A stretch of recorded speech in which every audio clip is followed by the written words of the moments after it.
अस्सलाम वालेकुम, मैं हूं डॉक्टर अहमद। उम्मीद आप सब खैरियत से होंगे। आज मैं जिस बीमारी के बारे में डिस्कस करूंगा वह खांसी।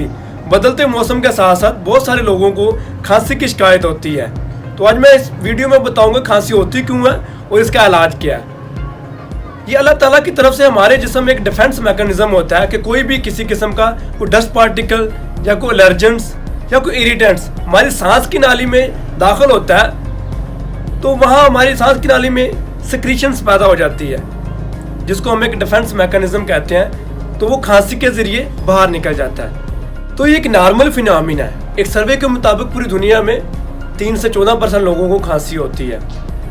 खांसी 2 किस्म की होती है, एक को हम ड्राई कफ कहते हैं, दूसरी को हम वेट कफ कहते हैं, जिसको हम बलगम वाली खांसी भी कहते हैं। एक किस्म के मरीजों में मोस्टली नाक से पानी बहना, बार बार छींकें आना, आंखों में इरिटेशन होना, गला खराब रहना और सांस लेने में दुश्वारी होना। इस किस्म की जो खांसी होती है उसको हम एलर्जी कफ कहते हैं, जो कि मौसम की चेंजिंग की वजह से ये चेंज होती रहती है इसकी सिवियरिटी में। अगर किसी मरीज को खांसी के साथ साथ वजन में कमी हो रही है, भूख कम लगती है और उसकी आवाज़ भी चेंज हो रही है, तो ये जो है खांसी मोस्टली इन्फेक्शंस की वजह से होती है, जिसमें बैक्टीरियल भी हो सकते हैं, वायरल भी हो सकते हैं, टीबी और फंगल इन्फेक्शंस भी हो सकते हैं। तीसरी किस्म की जो खांसी होती है, जिसमें मोस्टली खांसी के साथ साथ बुखार, वज़न में कमी और खांसी के साथ खून भी आता है। इस किस्म की खांसी को हम इसमें लंग्स कैंसर की तशखीस हो सकती है। मोस्टली पेशेंट को इसमें लंग्स कैंसर होता है और खांसी के साथ खून आता है, जिनमें मोस्टली पेशेंट जो होते हैं वो एलर्जिक होते हैं कि मौसमी तब्दीलियों की वजह से डस्ट पार्टिकल्स, गर्दो गुबार, कुछ को परफ्यूम से एलर्जी होती है और मोस्टली कुछ पेशेंट्स को जो मेन काजेज़ हैं, जिसमें कुछ पेशेंट्स को टीबी होती है, दमा होता है, लंग्स कैंसर होता है, रिनाइटिस होता है कि गले में नज़ला की वजह से भी, और एसिडिक रिफ्लैक्स जिसको हम कहते हैं, जिसमें मैदे की रिफ्लैक्स होते हैं, उसकी वजह से भी हमें खांसी हो सकती है। तो जब भी हमें 4 से 5 वीक तक खांसी लगातार रहे तो इसकी कुछ मेन काजेज़ हो सकती हैं, तो हमें फ़ौरन किसी अच्छे डॉक्टर्स को इसको चेक करवाना चाहिए। तो अब लास्ट पे हम खांसी के इलाज की बात करते हैं। मोस्टली हमारे रवाज है कि जब भी किसी को खांसी होती है तो घर में कफ सिरप इस्तेमाल करते हैं। तो आपके लिए मेरा मशवरा है कि कफ सिरप इस्तेमाल करने से पहले किसी डॉक्टर से मशवरा कर लेना चाहिए।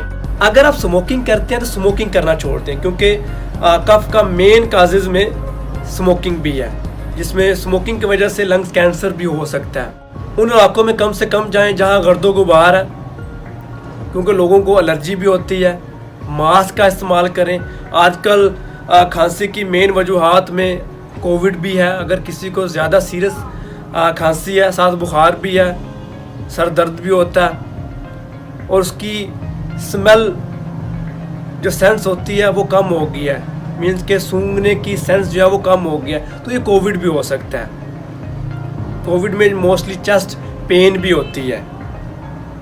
तो जब भी आपको कोई सीवियर किस्म की कफ हो जो कि 4 से 6 वीक तक चली जाए, तो आपको हर हाल में किसी अच्छे डॉक्टर को चेक करवाना चाहिए। टीबी भी हो सकती है, दमा भी हो सकता है, कोविड भी हो सकता है। तो the best way to cure the cough is to boost up your immune system. अपने इम्यून सिस्टम को बूस्ट अप करके रखें।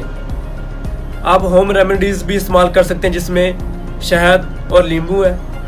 ये काफ़ी अच्छी आपके इम्यून सिस्टम को बूस्ट अप रखते हैं। Doctors mostly cough suppressant recommend करते हैं, जिसमें डेक्स्ट्रामेथोर्फन और कुछ एंटीहिस्टामिन्स रिकमेंड की जाती हैं। कुछ डॉक्टर्स एक्सपेक्टोरेट्स जो कि हमारी सांस की नालियों से बलगम बाहर निकालते हैं, रिकमेंड करते हैं। तो आखिर पे मेरा ये आप लोगों को एक ज़ाती मशवरा है कि जब भी आपको खांसी हो तो इसको सीरियस लेना चाहिए।